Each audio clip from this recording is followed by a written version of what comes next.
नमस्ते दोस्तों, आज हम बात करेंगे आपके त्रिक भाव के बारे में, जो कि आपका 6,000, 8,000 और 12,000 है। और हम ये जानेंगे कि आप अपने त्रिक भाव को पॉजिटिव कैसे करें, या फिर इन त्रिक भाव में बैठे हुए प्लैनेट्स को आप पॉजिटिव कैसे करें अगर ये आपको नेगेटिव फल दे रहे हैं। तो सबसे पहले बात करते हैं आपके 6,000 के बारे में। तो 6,000 जो है वो षष्ठम भाव जो है वो इसीलिए अशुभ या फिर त्रिक भाव कहा जाता है, क्योंकि 6,000 से हम आपके रोग, ऋण और शत्रु के बारे में देखते हैं। आपकी जो हेल्थ डिजीजेज होते हैं, या फिर आपके जो आप जो लोन लेते हैं उसके बारे में देखा जाता है। आपके जो हिडन एनिमीज होते हैं, जो शत्रु होते हैं आपके वर्क प्लेस में या फिर आपके लाइफ में, उसको देखा जाता है। इसीलिए इस भाव को अशुभ बोला गया है। और ये भाव दोस्तों, हर ये जो भाव है आपका 6, 8 और 12, अगर ये बुरे भाव है तो इसकी जो रेमेडीज है वो आपके इन्हीं भाव में छिपी हुई है। 6,000 अगर रोग ऋण शत्रु का है तो इस 6,000 सेवा भाव का भी है। ये सेवा भाव को भी दर्शाता है। तो अगर आप चाहते हैं कि आपका 6,000 पॉजिटिव हो, या फिर यहाँ पे बैठे हुए प्लैनेट्स आपको पॉजिटिव रिजल्ट ले, तो उसके लिए सबसे अच्छा उपाय ये है कि आप सेवा भाव कीजिए, आप सेवा कीजिए। और सेवा आपको पर्सनली जाके करनी है।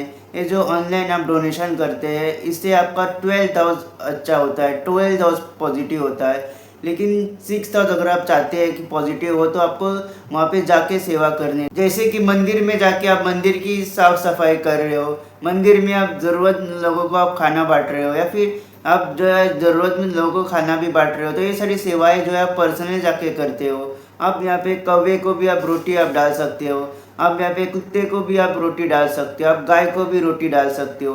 तो ये सारी सेवाएं जो है वो आप खुद जाके करते हो। तो ये सारी सेवाएं जो है 6,000 को डिनोट करते हैं, जहाँ पे आप पर्सनली जाके आप यहाँ पे ज़रूरतमंद लोगों की आप हेल्प कर रहे हो, या फिर आप कुछ सेवाएं कर रहे हो। तो हमेशा अगर आप ऐसा करोगे तो हमेशा आपको लाइफ में वो जो ऑब्स्टेकल्स है वो थोड़ी कम होगी। और आपको ये सेवा आपको इसीलिए निस्वार्थ भाव से करनी है, अपेक्षा नहीं रखनी, आपको निस्वार्थ भाव से आपको यहाँ पे सेवा करनी है। तो आप पशु पक्षी की सेवा कर सकते हैं, आप मंदिर में जाके आप मंदिर की साफ सफाई कर सकते हैं, या फिर ज़रूरतमंद लोगों को आप यहाँ पे अन्नदान कर सकते हैं। अगर आप ये सारी सेवाएं करेंगे, अगर पर्सनली जाके अगर आप कोई सेवाएं करेंगे, तो हमेशा आपका 6,000 जो है पॉजिटिव होगा।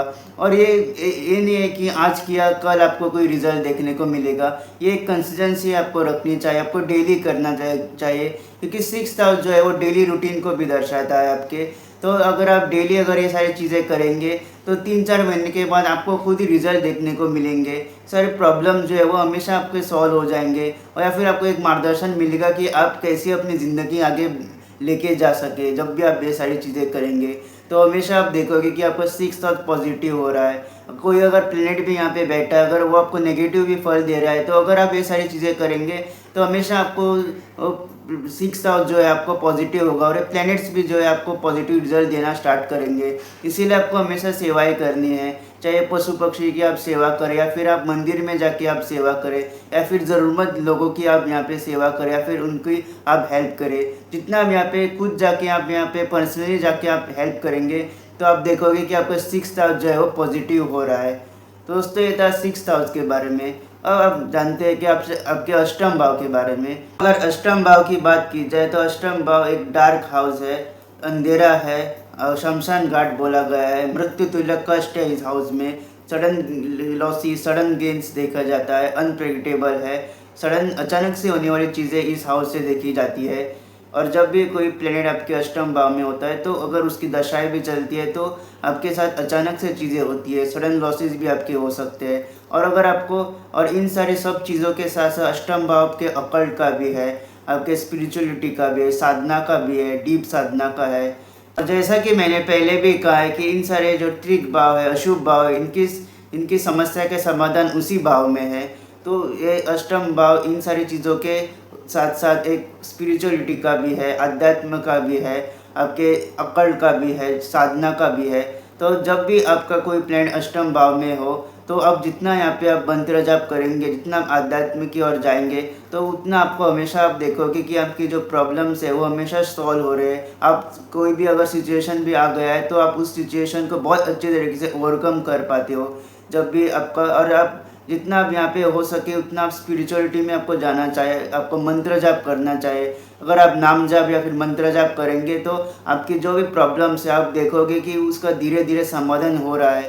तो ये बहुत ज़रूरी है कि आध्यात्म की ओर आप जाए। जितना अगर आपके पास समय नहीं है तो अगर आपके पास 5 मिनट भी है तो आप नाम जप कीजिए, मंत्र जाप कीजिए। आपको आप देखोगे कि आपको जो है वो समस्या का आपका समाधान मिल जाएगा, आपको एक मार्गदर्शन मिल जाएगा कि आप कैसे आगे बढ़ सकते हैं, फिर आप कैसे आगे जा सकते हैं।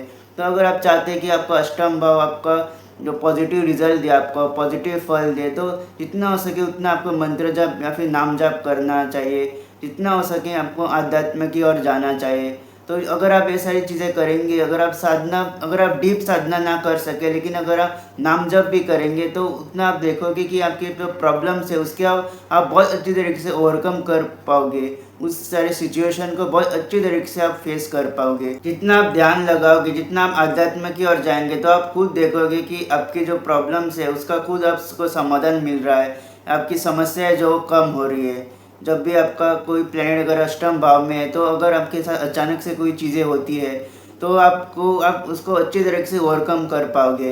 ये ज़रूरी नहीं है कि आपका डाउनफॉल हो गया है, ये ज़रूरी है कि आप उस डाउनफॉल से आप कमबैक कैसे कर रहे हैं। सिचुएशन अब हर किसी ज़िंदगी में आती है, ये ज़रूरी है कि वो इंसान उस सिचुएशन को कैसे फेस करता है। लेकिन अगर आप नाम जप करते हैं, अगर आप आध्यात्म की ओर जाते हैं तो आपको पास एक भरोसा होता है, विश्वास होता है कि ईश्वर मेरे साथ है, ईश्वर मेरी सहायता करेंगे। तो आपके पास वो फाइट बैक स्पिरिट होता है और आप उस सारी चीज़ों को ओवरकम कर पाते हो, उन सारी सिचुएशन को आप फाइट बैक करके ओवरकम कर पाते हो। तो अगर आप अध्यात्म की ओर जाएंगे तो आप हमेशा अगर अष्टम भाव से अगर रिलेटेड अगर कोई प्रॉब्लम्स भी आ रहे हैं तो आप बहुत अच्छी तरीके से उसको ओवरकम कर पाएंगे। तो दोस्तों ये था अष्टम भाव के बारे में। अब बात करते हैं आपको द्वादश भाव के बारे में, 12th हाउस के बारे में। तो दोस्तों 12th हाउस को इसलिए अशुभ कहा गया है क्योंकि वो आपके एक्सपेंसेस का भाव है, आपके खर्चों का भाव है। और अगर आप चाहते हैं कि 12th हाउस आपका पॉजिटिव हो, अगर यहाँ पे कोई प्लैनेट्स है वो भी आपको पॉजिटिव रिजल्ट दे, तो उसके लिए सबसे अच्छा और बेस्ट रेमेडी यही है कि आप जो है यहाँ पे आप डोनेशन करें, आप चैरिटी करें। और यहाँ पे आप घर बैठे आप यहाँ पे ऑनलाइन डोनेशन दे सकते हैं। बहुत सारी सेवाएं होती है, साइट्स भी होते हैं जो आप देखें कि कौन सा साइट जो है वो जेन्युइन है, तो उन साइट में आप डोनेशन कर सकते हैं। कि 12th हाउस ये चैरिटी का है तो यहाँ पे आप डोनेशन कर सकते हैं। लेकिन 6th हाउस जो है वो आपको पर्सनली जाके आपको सेवा करनी है, तभी जो है आपका 6th हाउस जो है एक्टिवेट होगा और पॉजिटिव होगा। लेकिन 12th हाउस में आप जो है चैरिटी डोनेशंस कर सकते हैं। तो जितना हम यहाँ पे चैरिटी या फिर डोनेशन करेंगे तो आप देखोगे कि आपको 12th हाउस जो है वो पॉजिटिव हो रहा है, क्योंकि 12th हाउस खर्चों का हाउस है। तो अगर आप खर्चे कर रहे हैं तो किसी अच्छी चीज़ में आप खर्चे कीजिए, आप किसी की मदद करने के लिए खर्चे करें। और ये यूनिवर्स का ही लॉ है कि अब जो भी आप दोगे तो उसका डबल होकर आपके पास आएगा वो। तो अगर आप अच्छी चीज़ों में आप खर्चे कर रहे हैं, अगर आप किसी की मदद करने के लिए खर्चे कर रहे हैं तो हमेशा वो डबल होकर आपके पास ही आएगा। तो यही एक रूल है यूनिवर्स का, जैसा भी आप कर्म करते हैं वो लौट के आपके पास आता है। तो अगर आपको 12th हाउस को पॉजिटिव करना है, अगर आप चाहते हैं कि अगर 12th हाउस में कोई प्लैनेट्स है वो भी आपको पॉजिटिव फल दे, तो हमेशा आपको यहाँ पे डोनेशन करना है। जितना आप लोगों की मदद करेंगे, जितना आप लोगों को यहाँ पे हेल्प करेंगे, उतना आप देखोगे कि आपके जो जो कोई प्रॉब्लम्स भी आ रही है तो उसका आपको समाधान मिल रहा है और आपको हमेशा डबल होके आपके पास लौटेगा, वो डबल मिलेगा आपको। और जब भी कोई प्लैनेट अगर आपके 12th हाउस में भी होता है तो आपके पास लोग हमेशा आएंगे आपकी मदद मांगने के लिए। और तब आपको लोगों की मदद करनी है, आपको ज़रूरतमंद लोगों की हमेशा मदद करते रहना है। जब भी कोई प्लैनेट भी आपका 12th हाउस में होता है तो ये यूनिवर्स जो है हमेशा आपकी टेस्ट लेगा, आपके पास हमेशा लोग आएंगे आपसे मदद मांगने के लिए। और तब ये वो टाइम होता है जब आपको मदद करनी है, ज़रूरतमंद लोगों की आपको मदद करनी है। अगर आप करोगे तो आप हमेशा ये यूनिवर्स जो है, ब्रह्मांड जो है, आपको हमेशा उसका डबल होकर आपको देगा। तो जितना हो सके आपको ज़रूरतमंद लोगों की मदद करनी है, आपको जो है काइंडनेस शो करनी है जब भी कोई प्लैनेट आपके 12th हाउस में होता है। तो दोस्तों ये था आपके त्रिक भाव के बारे में, जो कि आपके 6th हाउस, 8th हाउस और 12th हाउस है। अगर इन हाउसेस में प्रॉब्लम्स है तो सोल्यूशन भी इसी हाउस में है। अगर आप उस हाउस से रिलेटेड सॉल्यूशंस करेंगे तो हमेशा आप देखोगे कि जो प्रॉब्लम्स है वो कम हो रहे हैं। जो भी आपके प्रॉब्लम्स अगर आ भी रहे तो आप उस सिचुएशन को बहुत अच्छी तरीके से ओवरकम कर पाओगे।